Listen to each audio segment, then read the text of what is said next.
రాష్ట్ర ముఖ్యమంత్రిగా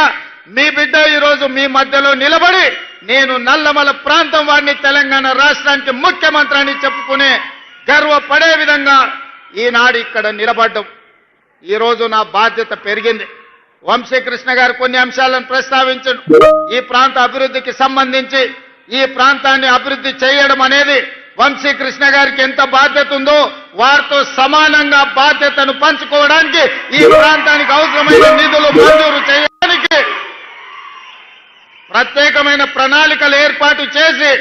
ఇంతకుముందే కలెక్టర్ గారికి, షరత్ ఐఏఎస్ ఆఫీసర్ గారికి, ఇతర అధికారులకు మా ఉప ముఖ్యమంత్రి గారికి విజ్ఞప్తి చేసిన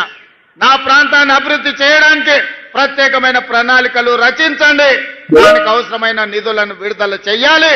ఈ ప్రాంతంలో సాగునీరు అందాలి, ఈ ప్రాంతంలో పేదలకు విద్య, ఉద్యోగ, ఉపాధి అవకాశాలు ఇవ్వాలి అని చెప్పి మా సహచర మంత్రివర్గ సభ్యులతో పాటు అధికారులకు సూచన చేయడం జరిగింది.